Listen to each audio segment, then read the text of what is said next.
রাজস্থানের city palace ঘুরতে ঘুরতে একটা সময় মনে হলো এই স্থাপত্য কাজ করার জন্য আমাদের মতো মানুষদের অধিকারও কম, মানে ক্ষমতাও নেই আর বুদ্ধিমত্তাও নেই। সত্যি বুদ্ধিমত্তার পরিচয়, জিনিসের পরিচয়, যার অভিনবত্ব আজও ঘাটতে পারেনি রাজস্থানের এই সমস্ত প্যালেসের মধ্যে।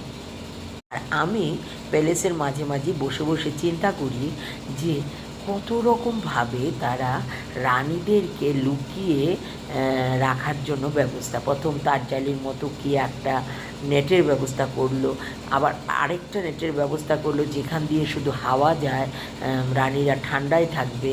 রানীরা স্নানের ঘর সাংঘাতিক সুন্দর, রানীদের পোশাক সোনা দিয়ে, সব কিছুই আমার কাছে যেন একটা আশ্চর্য লাগলো।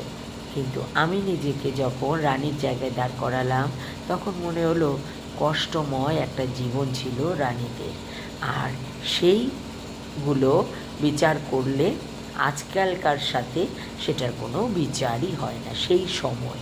কিন্তু সেই সময় চিন্তাধারাটা ছিল একমাত্র কীভাবে মেয়েদেরকে মানে মহলের মাঝখানে রাখা যায়।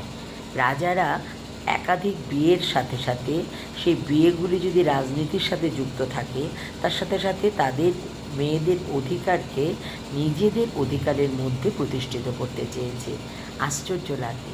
আর যখন এই আশ্চর্য জিনিসটা আমি বর্তমান যুগে চিন্তা করার চেষ্টা করি তখন সত্যি এটা আমার কাছে একটা মানে অভিনব লাগে। যদিও এই কালের সাথে ও কালের তুলনা করা হয় না, তথাপি মানসিকতা, মনের ভাব, মনের ইচ্ছা, সেটার দূরত্বটা কোথায় বলুন তো?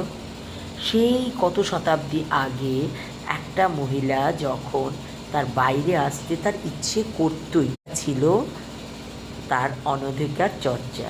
তাই আজকের সাথে যখন তুলনা করি, আজকের মহিলা হিসেবে আমরা অনেক স্বাধীন।